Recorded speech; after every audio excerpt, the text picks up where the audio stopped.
taxaw sa kaw doon sa lapataake ba benn xalaatu politicien bu bandu la saña attaqué man sama yéene mooy baa doole bi ma nekkal ko gémmiñam noppam ak bëtam saa su ne may faacee mbébétam dàq mimétisme andi civisme heurte sa conscience ngir nga mën a demee ci bon sens man sama yéene mooy sama rap doon li jëlee ba peuple bi si yoonu ñàkk tàggat ko ba mu mën a dundee si li mu ñàkk wan ko nu muy jëfee ba benn marchand d'illusion du ko mën a bluffé.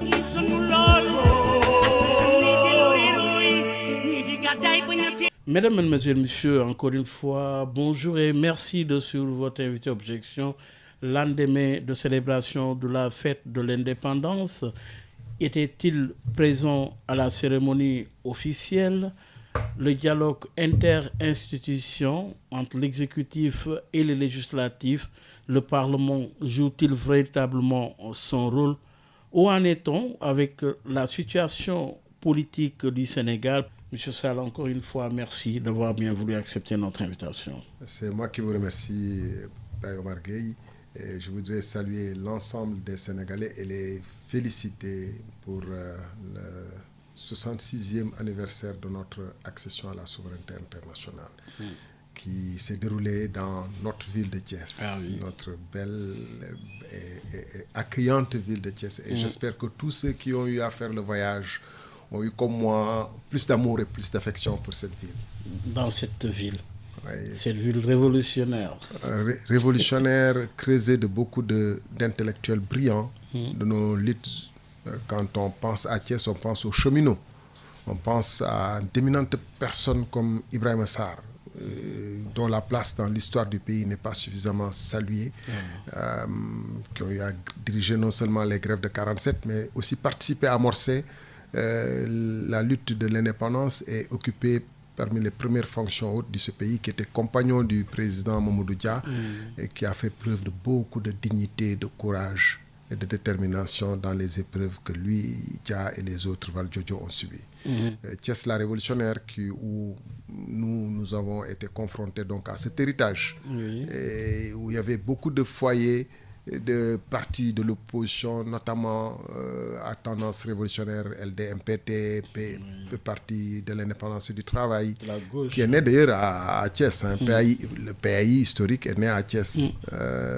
Et donc, Parti Andedjeuf, où j'ai fait mes premières armes politiques, et qui nous ont appris à former, à aimer le haut débat, à aimer les beaux écrits. Et donc, on a lu tout et différentes choses dans notre jeunesse, que ce soit les écrits, bien sûr, marxistes. Moi-même, je disais Marx dans le texte. Je ne suis pas de ceux qui ont écouté une ou deux phrases à l'angle et les réciter. J'ai lu 18 primaires. Et comme dirait, j'aime bien citer cette phrase de Malraux, que j'aime aussi, que j'ai lu beaucoup, Malraux, qui disait « Le temps où l'espoir avait un sens ». Parce que quand on était jeune, sans vraiment croire, comme Senghor le disait, que l'an 2000, Dakar serait comme Paris, nous pensions quand même qu'enfin, les Noirs seraient au rendez-vous de l'universel. Et que nous apporterions, comme disait Césaire, notre savoir, nos compétences, comme dirait Césaire, et aussi Cheikh Anta. Donc, on était dans une sorte de bouillon révolutionnaire, mais aussi de foi et d'espérance que l'homme noir saurait effacer les tares du passé, les plaies du passé, les stigmates du passé, se redresser et montrer à la face du monde ce qu'on sait faire. Mais force est de constater que ces périodes dont je parle, où j'étais jeune dans Thiès, où j'étais jeune lycéen, où on avait un espoir, nous semble aujourd'hui définitivement perdu et beaucoup plus belle. Et ce n'est pas que la nostalgie du passé. C'est qu'effectivement, quand on voit ce qu'est notre lycée, ce qu'était notre lycée, le nombre de scientifiques, de bacheliers scientifiques qu'on formait à l'époque proportionnellement au littéraire, et dans la plupart des lycées au Sénégal. Et quand on regarde ce qu'est devenu notre école aujourd'hui, notre université, nos hôpitaux, nos routes, notre ville, la ville de Thiès, c'était une ville assez harmonieuse, assez belle, propre, avec des arbres majestueux. Aujourd'hui, la ville s'étend de manière tentaculaire, sans savoir presque vers où elle va, construite sans plan, sans imagination. Il y a quand même beaucoup de chômeurs. Des maires qui ont travaillé pour la modernisation de cette ville. Je pense à Idrissa Seck quand même. Oui, est-ce que ce n'était pas du rattrapage au fond? Parce que quand on sait que même au niveau de... Oui, il y a beaucoup de choses qui ont été faites en cette période de 2004, 44. Mais je pense que les actions les plus importantes l'ont été d'ailleurs à l'occasion de l'indépendance de 78. Pour qui connaît Thiès, toutes les infrastructures marquantes, si vous les enlevez, il n'y a plus rien à Thiès. C'est que ce soit l'hôpital régional, que ce soit la gare routière, que ce soit le Stade Lat Dior, que ce soit le cinéma Amitié qui a été transformé en auditorium, que ce soit les voiries des quartiers comme HLM 10e, comme HLM Route de Mbour, ont été conçus, pensés et réalisés durant cette séquence de l'indépendance de 78. Et ce qui manque à Thiès, c'est des choses essentielles. C'est par exemple un réseau d'assainissement digne de ce nom. Il y avait un embryon qui s'attend, qui reste quasiment reste comprimé dans les vieux quartiers de Thiès, mais qui ne touche pas, disons, 70% de la ville telle qu'elle. C'est pourquoi on est sujet à des inondations. L'évacuation des eaux usées reste un problème majeur. L'éclairage public, les routes, etc., etc. Mais surtout, ce qui est grave, c'est que c'est une ville où il y a presque plus d'activité économique au sens moderne. Si vous enlevez la mendicité des enfants, oui, si c'est frappant quand même. C'est très frappant. Et mendicité des enfants, un ami me disait récemment que dans le quartier où je vis, à l'heure du repas du soir, les enfants viennent toquer. Ce n'est pas des mendiants, ce n'est pas des talibés au sens classique du terme. C'est des gens des maisons d'à côté, des quartiers d'à côté, dont les parents ne cuisinent plus et qui viennent dire on a juste envie de manger. Et tout à l'heure à Dakar, quelqu'un me décrivait dans la même situation dans un quartier à Guédiawaye. C'est-à-dire que la pauvreté gagne. Et pour revenir à Thiès, depuis la disparition des chemins de fer et des STS et NSTS, c'est-à-dire les textiles, qui étaient à peu près les seules activités industrielles au sens moderne du terme. Bon, il n'y a plus presque rien. Et comment dirais-je, j'allais dire la campagnardisation, de Thiès, mais comme de l'ensemble des villes, a été pratiquement aussi conçue et exécutée par les maires. Si vous voyez, par exemple, l'ancienne équipe de Réumi, je leur ai souvent reproché d'avoir pris des pans entiers de ce qui était l'embryon du domaine industriel, qui était dans le quartier 10e. Et on pouvait réaliser beaucoup de choses, caser des métiers, comme les mécaniciens, les menuisiers, qui se développent dans les coins de rue, qui sont tentaculaires dans toutes les rues. Ils ont partagé ça en des maisons. Et tout espace, plus ou moins viable, est transformé en habitation. La ville est devenue étroite même. Et c'est comme Dakar. Il n'y a pas pratiquement de domaine industriel, il n'y a pas de terrain de foot. Aujourd'hui, c'est les terrains de foot privés qui se substituent aux terrains vagues dans lesquels on jouait nous, qui étaient laissés pour qu'on puisse s'épanouir, pour qu'on puisse jouer. Donc, c'est des villes très jeunes, nos villes là, parce que si vous les comparez à des villes européennes ou asiatiques ou iraniennes, pour parler de l'actualité, qui ont des millénaires parfois. Nous avons à peine 100, 150 ans, nos villes. Il y en a presque aucune, à l'exception peut-être de Saint-Louis qui aurait 300 ans ou 200 ans. Alors, c'est des villes qui sont devenues obsolètes, qui sont devenues comme des cancers rattrapés par obèses, difformes, parce qu'ils pensaient sans projection. Et ça, je fais un clin d'œil d'ailleurs à Kayar. Je salue nos camarades qui sont là-bas, qui se battent aujourd'hui parce que la bande de Filao est en train d'être dépecée pour qu'on puisse caser des gens, pour qu'on puisse... La spéculation foncière a envahi systématiquement et totalement l'ensemble de nos villes qui se développent parce qu'il y a aussi une explosion démographique extrêmement forte. Alors, c'est des défis conséquents que nous n'imaginions pas quand nous avions nos 20 ans. Et comme je dis, je pensais vraiment... aujourd'hui, ce n'est pas par nostalgie.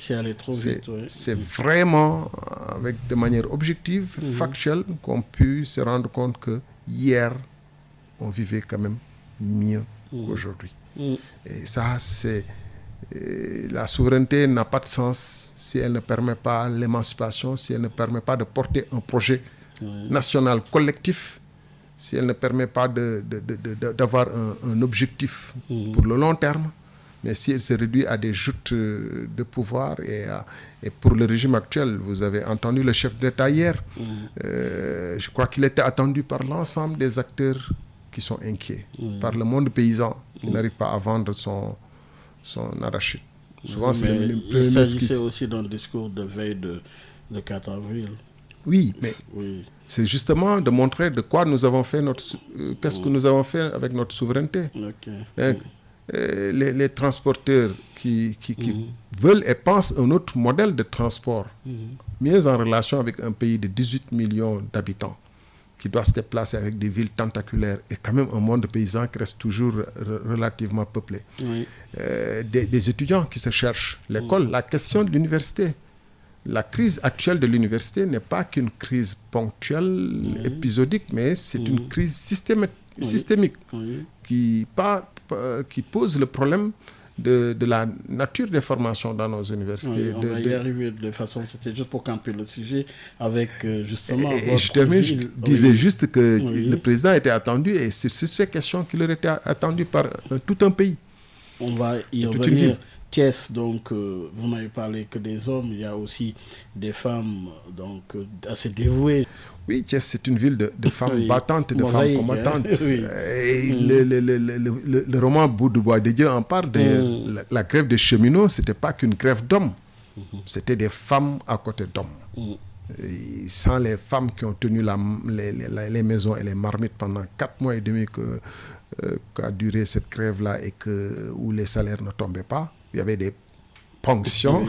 Il y avait des ponctions. J'ai fait un clin d'œil à l'actualité. Bien sûr. Sans les femmes. Et c'était une autre époque. Une époque de valeur. Aujourd'hui, beaucoup de gens qui ont perdu l'emploi dans les structures avec la venue de Pastef au pouvoir, qui du jour au lendemain se sont retrouvés à la porte. Beaucoup m'ont dit nos femmes nous sont parties. Je ne dis pas que les femmes sont toujours fautives. Les hommes aussi, quand ils sont dans des situations où ils sont... Bon. Mais c'était une autre époque avec d'autres valeurs. Je pense d'abord à ma mère, moi à Thiès, à ma grand-mère qui est venue du Fouta. Je raconte souvent à mes enfants que peut-être l'une des meilleures personnes, les plus entrantes, les plus courageuses que j'ai connues, c'est ma grand-mère qui est venue du Fouta, qui n'avait aucune relation, aucune attache dans Thiès, qui s'est battue, qui s'est retrouvée à faire du commerce, à faire même du commerce transnational pour quelqu'un qui ne parlait pas bien le Wolof, encore moins le Bambara ou l'anglais, et qui a fait son premier voyage à la Mecque à la sueur de son front en 61, je n'étais pas né. Je pense à la première maîtresse institutrice qui m'a tenu en classe de CI, Madame Sam, Soukei Sam, qui est partie, qui nous a appris à lier, comme dirait Cheikh Hamidou Kane, le bois pour faire un I. Ou pour faire un U. Et toutes ces personnes qui étaient vraiment engagées, comme je dis, pour... c'était une époque, même dans la littérature, dans les chansons, comme les chansons de Diagamba Mboup, les littératures de Cheikh Hamidou Kane, de Sadji et autres, Birago, on sentait une sorte de foi, de frénésie, d'élan presque mystique et religieux vers le progrès. Et ça, c'est ça qu'on ne retrouve pas. Et l'idée justement de décentraliser le 4 avril vous inspire quoi? Oui, décentraliser, vous savez, quand 78, quand Senghor était là, c'était vraiment une décentralisation au sens premier du terme, parce que j'ai parlé de Thiès, mais il était installé à Thiès pendant pratiquement 5 ou 6 jours, je ne me rappelle plus. Il est venu dans notre école d'ailleurs, on s'est salué à l'époque. Et j'étais à l'école primaire. Et en plus, il allait à Tivavone, à Hambourg, et il est allé dans l'ensemble de la région. Et l'ensemble de la région s'est senti concerné et impliqué. Et les acteurs culturels, c'est-à-dire que la ville et la région résonnaient parce que les troupes culturels, les intellectuels, les Mbaye Gana Kébé et autres, qui étaient aussi une belle figure de Thiès, étaient impliqués au sens premier. Donc, ce n'était pas que l'aspect projection matérielle et couleur, mais c'était l'aspect nation des gens. Alors, justement, toujours dans la continuité, alors, étiez-vous présent à la cérémonie? Est-ce que vous avez été invité? Tardivement, c'est-à-dire la veille à 18 heures, certainement, j'ai dû avoir les premiers appels. La veille de la célébration. De la célébration le 3 avril. Je pense que pour une fête qui se prépare de longue date, les gens ont dû peut-être se souvenir qu'ils n'ont pas invité tout le monde, et puis il y a peut-être un complément de liste qui a été activement dressé. Moi, j'avais déjà des engagements hier. Je me doutais bien, en ne voyant pas les choses se dessiner avant, que je ne serais peut-être pas invité, ou on m'inviterait dans des conditions où je serais un refus. Bon, mais il y a une chose qu'on saurait nous ôter tous, que on a tous vibré à l'unisson. La fête a été de toute façon relativement belle. Maintenant, il faut que les lendemains suivent. Que ce ne soit pas une sorte de moment d'explosion de joie collective suivi de lendemains tout aussi tristes que ceux qu'on vit tous les jours. Et quel regard portez-vous sur l'organisation, la portée symbolique de cette célébration? Bon, je ne veux pas donner l'impression d'être critique dans ces moments-là. Il y a peut-être d'autres moments viendront où je dirai ce que je pense de la ville de Thiès, du fait que il faut toucher le fond des choses si c'est possible, ou en tout cas mettre des actions qui aient une certaine durabilité, que de faire de la coloration, quoi. Du saupoudrage, j'allais dire. Mais bon, je ne veux pas donner l'impression d'être un crève-cœur ou un gâche trouble-fête, comme on dit. Un trouble-fête. Oui, alors, cette célébration a-t-elle été aux enjeux de la symbolique que revêt une telle fête? Je veux parler de l'unité et la cohésion nationale. Non, mais vous savez, faire des appels à la cohésion nationale, c'est bien beau. Encore faut-il que ceux qui incarnent la nation le manifestent. Mais le pays n'a jamais été aussi divisé. D'abord au duo de tête. Mais pendant que le président préparait son discours, on ne peut pas s'arrêter qu'à un instant où on nous donne à voir, comme au théâtre, on nous donne à voir une réalité qui n'existe pas. Ce qu'on vit, c'est ce que les gens retiennent, c'est l'union de tous les jours. Un leader, c'est par sa pratique quotidienne et sa pratique sur l'année qu'on le juge. Mais cette célébration a été sous le sceau. Non, la célébration n'a pas démarré qu'hier. La journée de la jeunesse de 3 avril, la veille, le discours du chef de l'État, par exemple, s'inscrit dans cela. Mais quand le président de la République fait un discours et que son Premier ministre fait un discours concurrent à la même heure, comme quand il était dans l'opposition et que Macky Sall faisait un discours, il faisait un discours la même heure pour le concurrencer, on voit bien que jamais les divisions profondes n'ont été aussi manifestes, étalées au grand jour. Quand le chef d'État fait un discours pour dire des choses plus ou moins apaisantes, le Premier ministre est en train de dire que la situation est extrêmement grave et que vous allez vivre des moments encore pires, on ne peut pas être aussi en disharmonie.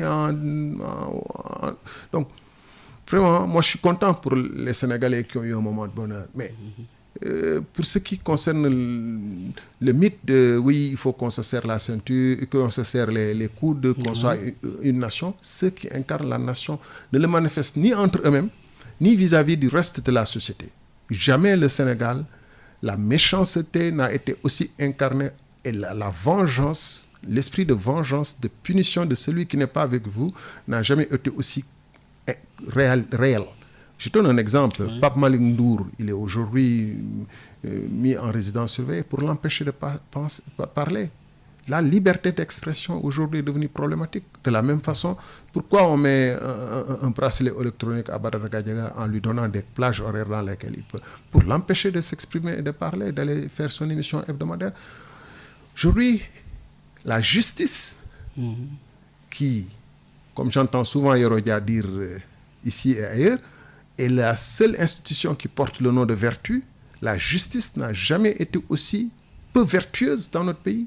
parce que tous les citoyens honnêtes et sincères peuvent témoigner de ce qu'elle est instrumentalisée pour ôter aux gens non pas seulement la liberté, mais la liberté d'expression, la liberté de parler, d'aller, de venir. Combien d'opposants aujourd'hui, dont des dossiers sont plus ou moins vides, sont mis en résidence surveillée, j'allais dire, en liberté conditionnelle, alors que on voit dans le même temps des gens qui font des choses très graves, qui conduisent sans permis, qui insultent le chef d'État, pourvu qu'ils appartiennent au camp du pouvoir, peuvent se permettre de faire ce qu'ils veulent. Donc, vraiment, en un mot comme en mille, le chef de l'État, comme le Premier ministre, comme l'ensemble du gouvernement, ils sont disqualifiés pour nous faire des leçons d'unité, parce qu'ils ne respectent pas le minimum auquel le pays était en droit de s'attendre. Cet appel à la cohésion et à l'unité nationale lors de son discours du 3 avril, le renvoie. Oui. On le lui renvoie avec son Premier ministre. Ils n'ont qu'à donner l'exemple. Ça sert à quoi de nous faire des discours? Tout le monde peut faire de beaux discours. Tout le monde le fait. Un discours, il est fait pour charmer, mais encore qu'il faut que la posture qui va avec, que la bouche qui prononce ce discours, ses actes soient en harmonie avec ces mots. Quand vos actes sont en totale rupture avec votre mot, qu'on voit une défiance ouverte jusqu'au cœur de l'Assemblée nationale. Des gens qui s'en prennent au président de la République sans raison, hors sujet. Ils font hors sujet rien que pour s'attaquer au président de la République.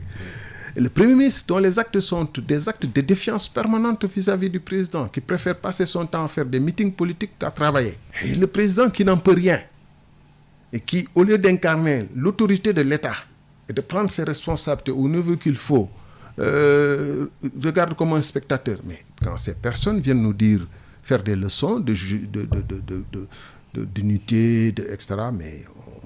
Et quelle appréciation faites-vous alors de la situation politique? Est-elle en train de s'apaiser ou s'aggrave-t-elle? Moi, je pense que politique. Tous les médias étrangers et sénégalais, tout le peuple discutent, spéculent sur la date éventuelle de séparation effective entre le Premier ministre et le président de la République. Ah oui. Mais c'est ça qui est à l'ordre du jour dans la presse internationale, dans les consulats, dans les diplomaties, les ambassades, dans le pays profond. Même je suis convaincu que dans les capitales religieuses, tout le monde attend le jour où on spécule, on commence. Je vois même que des noms de remplaçants au Premier ministre commencent à circuler. Ça, on a l'habitude de voir des articles pareils. Mais souvent, quand il y a eu des articles pareils, on a vu que... quand même à ça, quand attention, même, comme d'État. moi j'ai lu Africa Intelligence. Oui. J'ai lu Africa Intelligence. Oui. Je peux vous remarquer et je peux vous assurer que c'est en général un journal, une publication. Mais depuis quand on spéculait sur cette séparation? Depuis quand? Dès les premières heures de leur arrivée au pouvoir. Et jusqu'à présent, ils continuent à travailler.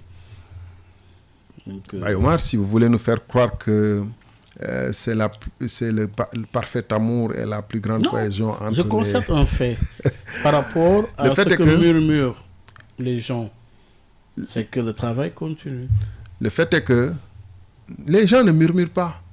C'est le Premier ministre qui s'est assis devant tous les Sénégalais qui a dit « Je ne vais pas démissionner, sauf si vous me démettez ».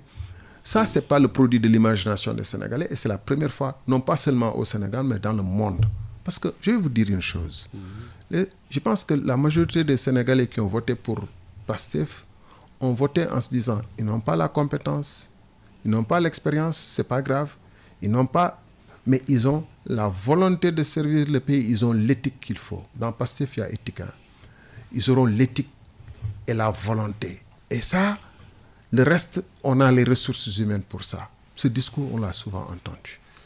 Si maintenant, l'éthique de comportement de l'ensemble de l'exécutif et de ceux qui sont et constitue même un danger pour la stabilité du pays, la stabilité politique d'abord, et la stabilité économique et financière du pays, ça, c'est très grave. Ils ont trahi non seulement la confiance que les Sénégalais avaient en eux, mais l'engagement qu'ils avaient de tout faire pour porter le Sénégal vers l'avant. Chaque jour, Chaque jour, c'est un jour de querelle, de divergence, d'injures, d'attaques entre eux de plus. Alors, qu'ils ne viennent pas nous faire des leçons d'unité. Alors, au niveau de l'Assemblée nationale, par rapport au rôle dévolu à l'opposition, oui, comment justement exercez-vous cette fonction d'opposition à l'Assemblée nationale? Comment justement remplir cette mission? Difficilement, parce que vous avez en face de vous des gens qui vous disent chaque matin que vous êtes ultra minoritaire et que ça vous prive presque le droit de vous exprimer. Le peuple vous a sanctionné, vous n'avez presque pas le droit de vous exprimer. Alors que ce n'est pas ça la démocratie. Et par ailleurs, chaque fois qu'on pensait que cette Assemblée nationale serait vraiment une assemblée de rupture, que pour la première fois, on prenait en charge les problèmes épineux des Sénégalais, on en débattrait, que ce serait une assemblée de contrôle de l'action gouvernementale. C'est ce qu'ils avaient promis, d'évaluation des politiques publiques. Eh bien, beaucoup de Sénégalais dans le monde rural aujourd'hui vivent des moments difficiles. La campagne arachidaire la commercialisation de l'arachide, je veux dire, est une catastrophe. La campagne de commercialisation des produits maraîchers, pareillement. On n'a pas entendu l'Assemblée nationale. Il y a eu des périodes pénibles que les Sénégalais ont vécues, les inondations de l'an 1 du régime Diomaye, puis de l'an 2, vous avez vu Touba, etc., dans les eaux. Mais l'Assemblée nationale n'a fait aucune évaluation pour pouvoir, ne serait-ce que réorienter les actions du gouvernement, puisque c'est elle qui accompagne en votant le budget, dans le sens qu'elle pense prioritaire. Vous avez vu les étudiants, il y a eu des troubles très graves à l'université. Dans une assemblée nationale sérieuse, les gens auraient auditionné les différents ministres, non pas lors de leur passage fortuitement quand ils passent pour voter des lois et que les députés ont l'occasion d'échanger avec les ministres, mais des auditions sérieuses sur le pourquoi de ces situations. Et j'aurais pu multiplier les exemples. Là, on parle des emprunts TRS qui occupent l'actualité, mais c'est là. Jamais, parce que le jour où le Financial Times a publié les informations, il se trouve qu'on était à la veille du passage du ministre des Finances pour venir discuter d'une résolution qui avait été introduite par PASTEF, résolution dont l'objet était d'accompagner, de soutenir le gouvernement sur sa décision de ne pas restructurer la dette. Ça a été le passage du ministre en commission des finances le 24 mars, puis en plénière le 26. Ces deux passages ont été annulés in extremis et reportés sans qu'on nous dise à quelle date. Un nouveau calendrier a été mis en place et sans que ce soit inscrit. C'est la meilleure preuve que l'Assemblée nationale se lave les mains des problèmes les plus importants du pays. Ne joue pas réellement son rôle, vous voulez dire? Absolument. En termes d'évaluation et de contrôle. Absolument. Thierno Alassane Sall, alors, le Premier ministre, dans le cadre du dialogue interinstitution entre l'exécutif et le législatif, quand même est venu à plus de 4 reprises à l'Assemblée pour expliquer, se justifier sur des questions émanant des députés que vous êtes. Oui, c'est quand même un exercice et une fonction remplie par l'exécutif. Il est venu faire des meetings politiques parce que, oui. Mais l'initiative en elle-même quand même est quand même louable selon vous, sur le principe. Ça a l'air louable. Mais je dois rappeler que le Premier ministre est venu après qu'on ait changé les règles du jeu pour lui permettre, parce qu'avant, jusqu'à la 14e législative, les premiers ministres venaient de temps en temps, de manière, j'allais dire, très rare, c'est vrai. Mais quand ils venaient, le député avait le droit de faire son interpellation. Ce n'était pas forcément une question, l'interpeller sur ce qui se passe et avait le droit de réponse. Oui, fonction d'interpellation. Parce que le contrôle n'est jamais sérieux si, quand je vous interpelle que vous répondez, je ne peux pas dire si je suis satisfait en quoi et si je ne suis pas satisfait en quoi. Donc, c'était organisé de manière à ce que j'ai un droit de réponse pour... Mais si, avec la 15e législature, parce que le Premier ministre actuel ne souffre pas de contradiction, il ne peut pas soutenir un débat contradictoire sérieux, on a ôté la le droit de réponse, c'était 5 minutes pour la première interpellation. Le Premier ministre ou le membre du gouvernement répondait en 5 minutes. Le député pouvait revenir, dire je suis satisfait ou pas en 3 minutes. Et le Premier ministre ou le membre du gouvernement avait 3 minutes pour répondre. Là, on lui donne 8 minutes, lui, pour répondre à une interpellation de 3 minutes et de 5 minutes. Et le député ne peut rien dire après. Et ça donne à quoi? Moi, je suis venu la première fois quand j'ai eu droit à poser une question. C'était sur les fonds politiques. Je lui ai rappelé que vous aviez dit que les fonds politiques étaient haram ou pas.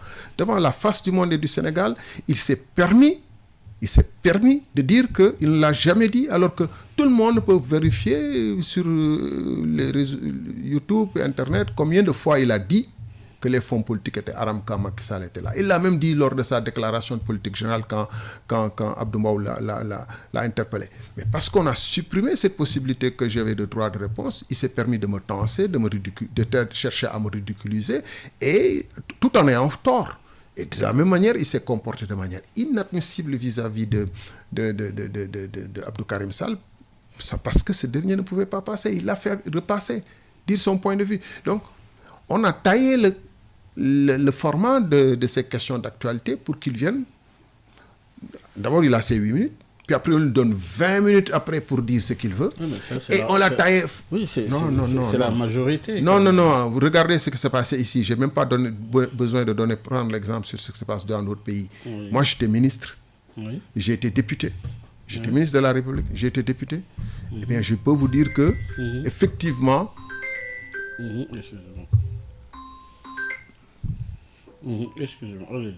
j'étais ministre, j'étais député, je suis passé donc dans des deux positions. Je peux vous dire, effectivement, ça se passait de manière équilibrée. Parce que, sur le principe, l'Assemblée nationale même ne peut pas accepter que le pouvoir exécutif au sein de l'Assemblée nationale dispose de plus de prérogatives, alors même que c'est l'Assemblée nationale. Est-ce que vous en avez discuté à l'interne? Mais on en avait discuté, on est même allé voir le président de l'Assemblée nationale pour lui demander de revoir ce format-là. Il s'était engagé à en discuter avec les membres du groupe parlementaire majoritaire, ce qu'ils ont refusé. Mais puisqu'ils veulent imposer des règles de jeu que je considère, moi, totalement en rupture avec l'esprit de la Constitution, qui assure l'égalité de l'exécutif et du législatif. En termes de temps de parole. De temps de parole et de façon de considérer. Le groupe majoritaire peut avoir plus de temps de parole, mais le député, quand il s'adresse au ministre ou au membre du gouvernement, a le droit au moins d'avoir un deuxième tour. On avait même droit à un troisième tour en commission. Tout ça, ils veulent supprimer ça pour permettre que le ministre dise ce qu'il veut, vous dise ce qu'il veut, et tente de vous ridiculiser d'ailleurs à l'Assemblée nationale sans s'excuser. On a eu plusieurs séquences comme ça. Alors, donc, vous avez vu le député, mais vous avez vu le député qui s'est permis de chanter les louanges du Premier ministre à l'Assemblée nationale. Vous avez vu comment il... Donc, ce n'est même plus un exercice de contrôle. C'est chaque fois qu'il a envie de s'exprimer, comme il le fait souvent partout, puisqu'il gère le premier ministère de la parole, et des déclarations, et de la propagande, mais il vient à l'Assemblée nationale continuer sa propagande à l'Assemblée nationale. On l'a organisé le format de cette manière. C'est argument contre argument. Vous êtes des députés quand même, vous êtes disposés, vous faire valoir quand même vos idées, non? Mais raison de plus, puisqu'on est député, on est minoritaire, pour faire valoir nos... C'est le cadre idéal pour débattre l'Assemblée nationale, Ça devrait être le cadre idéal. Mais je pense qu'il ne vous a pas échappé, j'ai insisté dessus, que ce serait le mieux idéal de débattre. Pour qu'il y ait débat, il faut que je puisse dire au moins, surtout si on dit que je contrôle, que je suis d'accord ou je ne suis pas d'accord, que votre réponse me satisfait ou pas. Et ne parlons pas de question de temps. Le temps est largement suffisant pour qu'on puisse nous donner les 3 minutes pour venir dire au Premier ministre, mais nous sommes d'accord avec ce que vous avez dit, nous ne sommes pas d'accord, c'est le minimum et le b.a.-ba du contrôle. Alors on va être beaucoup plus précis. Sur les TDS, par exemple. TRS, oui. Soit. Oui. Et sur les TRS, mais il y a également, on a parlé de restructuration, la position du gouvernement est très claire. Oui, à l'Assemblée nationale, quelle est votre perception dans le cadre du traitement de ce dossier entre l'exécutif et le législatif? Vous savez, c'est un bel exemple. Oui. Dans une Assemblée nationale républicaine qui se respecte, la commission des finances serait saisi de toutes ces questions. Et dans une situation de crise financière assez aiguë, importante, où le Sénégal fait l'objet de débats dans des journaux spécialisés, dans les ambassades, consulats, etc. du monde entier, la commission des finances aurait fait une surveillance rapprochée de ce qui se fait au ministère. Il ne vous aura pas échappé que c'est totalement faux ce que le ministre a dit, qu'il a donné l'information sur l'exécution de ces TRS-là à l'Assemblée nationale. C'est totalement faux. Ah ouais? Parce qu'il est venu en parler. Vous pouvez voir la vidéo le 29 novembre 2025 dans une séquence de 20 secondes. 20 secondes. Ah ouais? Où il faisait allusion à un possible recours au TRS. Beaucoup ne comprenaient même pas ce que c'est que le TRS parce qu'il a utilisé l'acronyme TRS. Il s'en est... Or, en ce moment, à cette date, il avait déjà contracté avec les banques. La loi lui permet. Non. Je termine sur ce point. Oui. C'est important. Oui. Au mois de mai, au mois de juin, il avait déjà eu recours aux emprunts. Donc, la première des choses, et la vérité, et l'objectivité, la transparence, l'honnêteté intellectuelle tout court consistait à dire « j'ai déjà eu recours à ces instruments dont je vous parle au mois de mai, au mois de juin ». Première chose. Il ne l'a pas fait. Il faut le constater, c'était une façon de dissimuler et de parler en 20 secondes en faisant des allusions pour plus tard venir dire « j'en avais parlé, vous vous souvenez le 29 novembre ». Ensuite, ils disent la loi me permet... La forme. Il pouvait le faire sans vous tenir informé. Non, c'est ça que j'allais dire. Non, c'est totalement faux. Ah ouais? Sinon, notre action de contrôle n'a aucun sens. Mais sur ce parti, il y a des exceptionnalités quand même. Non, si vous insistez à répéter votre question, oui. vous ne me permettrez pas de répondre. Oui. Je dis, c'est absolument faux parce que le TRS, d'abord, c'est des produits dérivés qui, soi-disant, parce que c'est des produits dérivés, ne sont pas inscrits dans nos dettes officiellement. Je m'explique. TRS, je donne un gage. Je prends l'exemple du TRS qu'ils ont fait avec l'AFC, l'African Financial ou je ne sais pas quoi, Corporation. C'est 150 millions d'euros donnés au gouvernement du Sénégal, prêté au gouvernement du Sénégal qui doit rembourser, donc c'est bien un prêt. Et à titre de gage, le gouvernement du Sénégal a donné 150 millions d'euros d'obligations. Ça, c'est la première fois que le gouvernement du Sénégal utilise ça. Et si je m'en réfère au règlement numéro 5, je pense, de l'UEMOA, ou si je ne me trompe, ils ne peuvent pas le faire sans informer l'Assemblée nationale avant de le faire. Pourquoi? Parce que, d'abord, on met en gage nos obligations.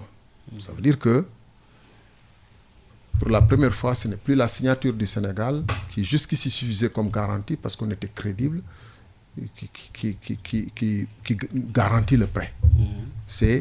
On lui donne on donne à AFC des obligations à 150 millions d'euros. Donc, avec 140% de couverture par rapport à notre emprunt qui était 105 millions.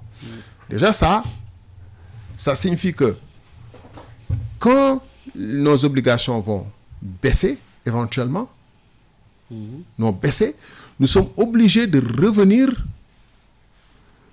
ce qu'on appelle rappel de marge, donner des liquidités jusqu'à hauteur proportionnellement à la baisse de nos obligations sur le marché international. Et ça, il ne peut pas le faire sans informer les députés. Je vous dis, jusqu'ici, ça ne figure absolument nulle part. S'il n'y avait pas le Financial Times, on ne saurait pas ça. On ne saurait ni le montant, ni les conditions. Il nous parle d'un taux de 7,1% en moyenne. C'est totalement faux. Il suffit que les événements, d'abord c'est un taux, une marge fixe, ce qu'ils appellent spread, et un taux variable qui est un taux, je pense, assis sur soit les taux de l'Euribor qui seraient européens ou des taux du marché régional. Mais ça reste encore flou. Qu'ils nous permettent de calculer et de savoir exactement ce qu'il en est. Parce que c'est ça l'action de contrôle. Si on n'a pas le contrat, il y a un contrat. qu'ils ont, même le FMI dit, j'ignore les termes du contrat. Si on n'a pas le terme du contrat, comment serons-nous, nous, si notre pays est solvable ou pas? Vous réclamez la publication de ce contrat. Si le FMI... Vous réclamez la publication de ce contrat, oui. Si le FMI qui utilise ces éléments pour calculer la solvabilité du Sénégal dit qu'on nous a caché les mécanismes réels de ce... Comment ils vont calculer? Et nous-mêmes, au-delà du FMI, je rappelle que la souveraineté du Sénégal est assurée aussi par l'Assemblée nationale. Dans notre constitution, il n'est pas écrit FMI, que le contrôle des finances, de nos finances, c'est écrit Assemblée nationale et Cour des comptes. Dans nos lois organiques, y compris la loi, le règlement intérieur de l'Assemblée nationale, en son article 2, qui dit qu'on contrôle les politiques publiques, qu'on autorise les dépenses, etc. Mais vote les lois, ce n'est pas écrit le FMI. Le FMI, c'est des accords avec... Donc, avant que de parler du FMI, c'est à l'Assemblée nationale qu'il faut donner les informations entières et claires par écrit, et en donnant les contrats, ce n'est pas fait. Et l'Assemblée nationale, à l'heure actuelle, en commission des finances, aurait dû appeler le ministre, lui. Qu'est-ce qui vous empêche de le faire? Mais justement, pourquoi ils ont reporté la commission qui devait se réunir juste le lendemain de l'article du Financial Times? Le 24 mars, il devrait y avoir une réunion de la commission des finances sur, soi-disant, la non-restructuration de la dette. Le 26, il devait y avoir une plénière. Ils l'ont reporté parce qu'ils ne veulent pas du débat. Parce qu'ils fuient le débat. S'ils étaient sûrs, Baye Omar, qu'ils pouvaient nous regarder les yeux dans les yeux, y compris leur majorité, parce que je pense que quand même, quel que soit le manque de respect qu'ils peuvent devoir à cette majorité, ils peuvent venir au lendemain de l'article du Financial Times, les regarder les yeux dans les yeux et vous dire, on vous avait informé. Ils auraient eu une clameur, parce qu'ils savent que ce n'est pas vrai. Parce que quelle que soit la docilité de cette majorité, elle aurait eu au moins le réflexe de dire que non, c'est faux. Parce qu'en ce moment, on veut les mettre en pâture, jeter en pâture à l'opinion publique sénégalaise. Alors, c'est pourquoi ils ont reporté pour peut-être trouver le temps de faire leurs aménagements. Donc, ça va aller très vite maintenant. Dans la même dynamique, donc, pour vous, l'Assemblée ne joue pas pleinement son rôle, vous voulez dire. Est-ce que le citoyen est en train de sentir l'impact du travail que revêt l'Assemblée nationale? En tout cas, je pense que les citoyens... Dans l'évaluation des politiques publiques, aujourd'hui, quelle note, quelle réflexion vous inspire justement la définition des politiques publiques aujourd'hui? Je pense que si... Comment évaluez-vous, 2 ans après, les politiques publiques du gouvernement? Non, je pense que l'Assemblée nationale, manifestement, à mon sens, ne joue pas son rôle, et que s'il y avait une révolution dans la manière de travailler de l'Assemblée nationale qui faisait effectivement son travail de contrôle comme il se doit, le pays le sentirait. Il y aurait eu des auditions sur beaucoup de sujets, beaucoup de questions. Et sur cette affaire de dette, oui, où manifestement, depuis le premier rapport de la Cour des comptes d'ailleurs, l'Assemblée aurait certainement mener des investigations beaucoup plus poussées en direction des différentes, pas seulement du ministre, des différents directeurs qui étaient concernés, des anciens ministres peut-être, etc., pour pouvoir se faire sa propre religion, parce qu'on ne va pas se fier qu'à l'exécutif, sinon ça sert à quoi l'Assemblée? Sur l'affaire de Laser, par exemple, je pense que l'Assemblée nationale aurait essayé d'interroger l'ensemble des acteurs tenus des auditions. Parce que la première fois que je vais soulever ces questions, c'est vers l'Assemblée nationale que je me suis tourné en tant que député. Il n'y a pas eu de réponse. Non, et vous aurez remarqué d'ailleurs que je vais d'abord adresser une question écrite au ministre de l'économie et des finances qui n'a jamais, sur cette affaire Azer, relativement aux primes afférentes aux garanties qui avaient été excipées ou présentées par AEPAO, que ces primes n'avaient pas été payées à bonne date, mais je n'ai jamais eu de réponse. Et tout le débat qui s'est emparé du pays depuis 2 ans avant que... Mais que cache cette affaire finalement? Vous avez suivi quand même la sortie du directeur général de Laser pour parler de dénégation, rejeter. Oui. Je pense que je les remercie d'avoir parlé, parce que le Premier ministre d'abord, qui a commandité cette conférence de presse du DG de Laser, je pense que la chose commence à être claire aux yeux des Sénégalais. Et je les remercie. Et je me remercie et félicite d'avoir porté cette affaire depuis 2 ans avec beaucoup d'autres Sénégalais. une partie de la presse, etc. En vérité, lors de cette conférence de presse, qu'a-t-on appris?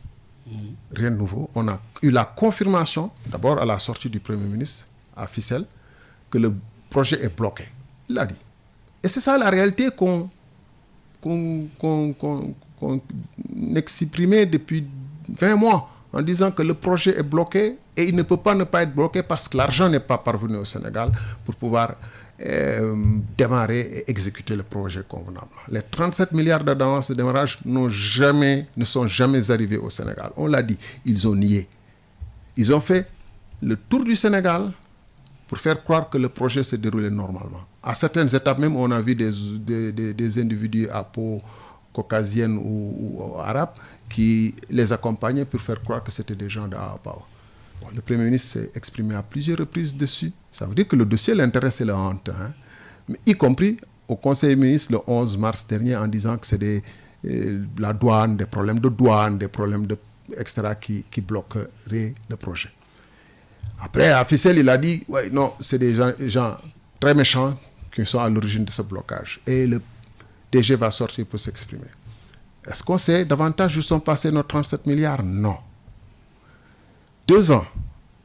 Alors que, selon l'agenda du projet, on devrait avoir exécuté au moins des 2/3 du projet. C'est-à-dire au moins 1100 villages. Éclairés. Est-ce qu'au jour d'aujourd'hui, on a exécuté 30 villages? Non. Pourquoi? Et pourquoi l'ASER et le gouvernement s'évertuent-ils à faire croire que c'est eux délibérément qui ont mis en place une phase pilote, ce qui expliquerait en partie qu'on n'a pas pu faire les 1100 villages. Pourquoi sont-ils obligés de faire croire aux gens qu'ils ont négocié une phase pilote? Ce qui serait contre le contrat. Parce qu'attention, c'est de l'argent sénégalais, 37 milliards, qui a été remise à une entreprise espagnole pour exécuter électrifier des villages. Nul n'a le droit, dès l'instant qu'il a l'argent, de lui dire « fais autre chose avec que les obligations contractuelles ». Nul. Et encore, surtout, de lui demander beaucoup moins. Je pense que cette affaire de phase pilote est un prétexte pour justifier pourquoi notre argent n'est pas encore arrivé et pourquoi le projet ne se déroule pas régulièrement. Alors, après avoir parcouru le Sénégal en disant aux Sénégalais que non, tout se passe bien. À l'époque, vous vous souvenez, quand je disais non, ça ne se passe pas normalement parce que l'argent n'est jamais entré au Sénégal, on me disait oui, non, pourquoi vous croirait-on? On a vu les journalistes, bien sûr, une partie de l'opinion. Pourquoi vous croirait-on? Parce qu'on voit le DG de l'ASER aller inaugurer. Je dis, ce n'est pas les villages dans le cadre de ce projet. Et j'ai pris la route, je dis à la presse, ceux qui sont intéressés n'ont qu'à venir avec moi, on va aller voir sur le terrain. On est allé à Louga. Ils ont dit, non, c'est pas, vous êtes allé dans d'autres villages que... Je dis, si, à l'Assemblée nationale, cette fois, allons-y ensemble et dites-moi où ils sont. L'entrepreneur espagnol n'a jamais fait quoi que ce soit de sérieux dans ce pays-là. Je doute qu'il soit même au Sénégal.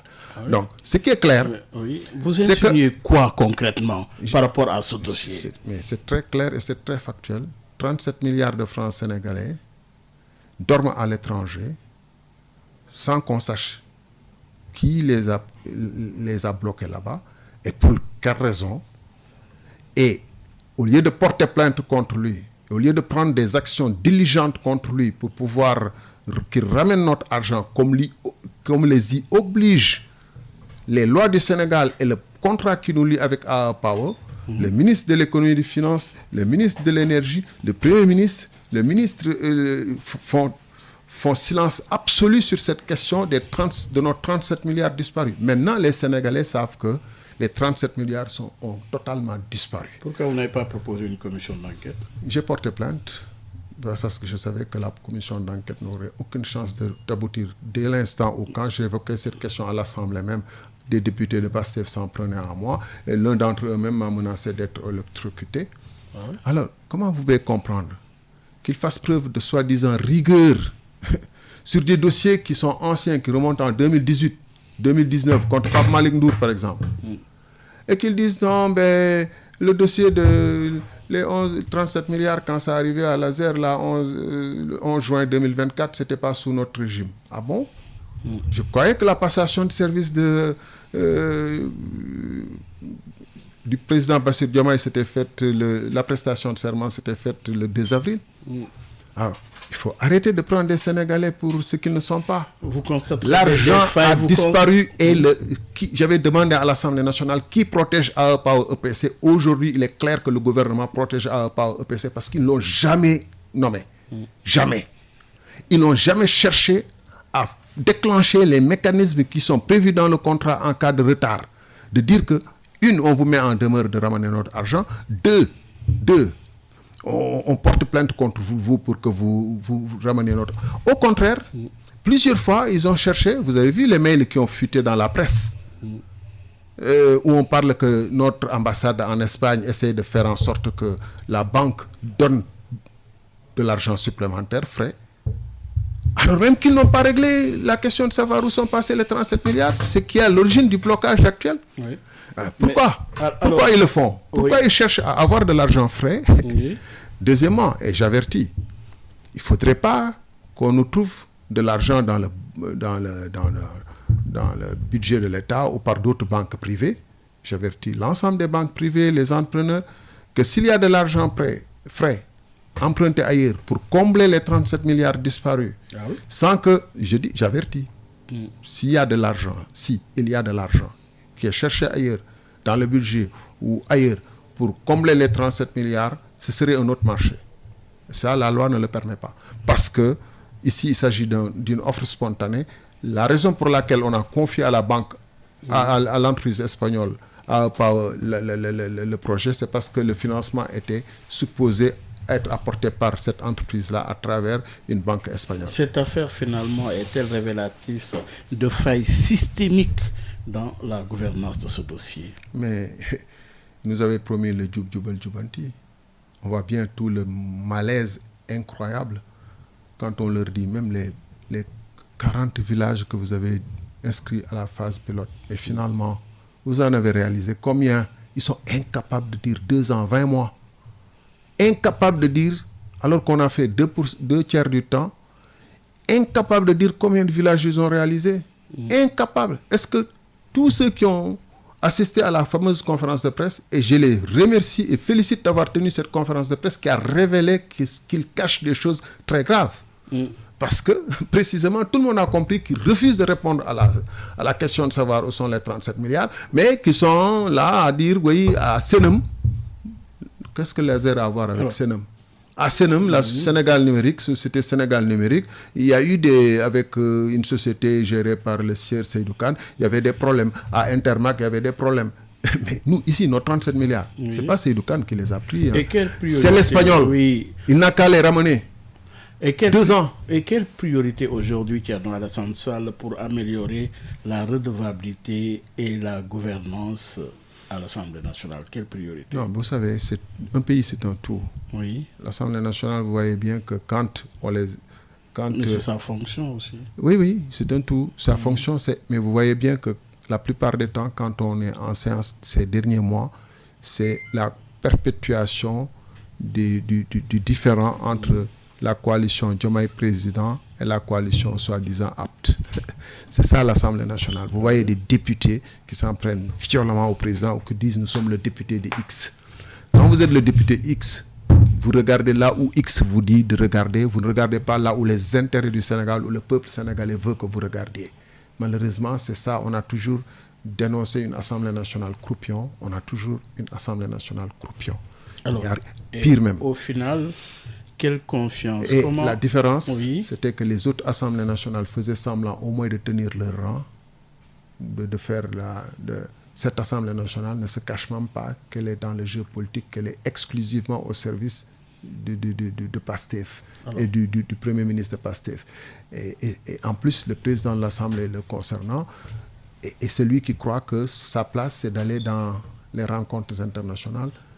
En 2 ans, il a peut-être fait plus de voyages que le président de la République ou en tout cas les anciens présidents de l'Assemblée nationale dans les circonstances. Et comment finalement restaurer la confiance entre l'Assemblée nationale et le citoyen? Comment? Mais je crois que pour cette législature, c'est perdu. Ah oui, à Comme ce je point? dis, c'est l'esprit Mais passif. c'est vous-même, les députés. Non, nous sommes une infime minorité, nous Oui. faisons ce que nous pouvons. Mais l'institution, c'est la composition de... Oui. Oui, vous avez De tous vu les quand on a députés. pris par exemple, j'ai pris une proposition de loi extrêmement importante sur l'abrogation de la loi d'amnistie, pour que les événements qui se sont déroulés dans le pays récemment soient investigués de manière approfondie. 2021, Vous avez vu la 2024, mascarade par laquelle la majorité a... D'abord, ils ont commencé par dire « Ah non, on ne va pas accepter sa proposition parce qu'il y a eu 2 propositions avant. » C'est un député vice-président de l'Assemblée qui l'a quand même dit chez un de vos confrères. Ensuite, quand ils se sont rendus compte que ça ne pouvait pas passer, ils ont dit non, on va réinterpréter la loi parce que votre proposition n'est pas recevable. Mais tout le monde sait que c'était totalement une mascarade. Alors qu'est-ce qu'on peut attendre de cette Assemblée qui, sur une loi aussi essentielle, qui constitue l'un des engagements les plus forts de PASTEF, et de tous ceux qui les ont soutenus, y compris des universitaires, qui avaient dit que cette loi doit être abrogée dès que le gouvernement change. Mais vous avez bien vu que sur une loi aussi symbolique et aussi importante, pas symbolique, aussi essentielle et importante, mais vous avez vu comment ils ont moqué les Sénégalais, Alors, comme diraient nos amis ivoiriens. Une loi en chasse une autre, la loi sur le durcissement de l'homosexualité. Alors, vous auriez fait quoi à la place des autorités? Vous ouvrez un autre... Je crains que... Criminaliser la loi? C'est la dernière question. Je crains que, parce que c'est une question relativement complexe... Oui, vous auriez fait quoi? Comme je l'ai dit à l'Assemblée nationale, c'est une loi qui montre toute la duperie et la duplicité de... Vous auriez fait quoi? Je dis souvent, j'ai voté de toute façon abstention. Ça veut dire que je ne suis pas satisfait. Maintenant, si on a 15 minutes ou 5 minutes... Oui, très rapidement, dites-nous. Oui, je vous laisse parler, allez-y. Le PASTEF a sorti ce débat de société, un débat qui divise.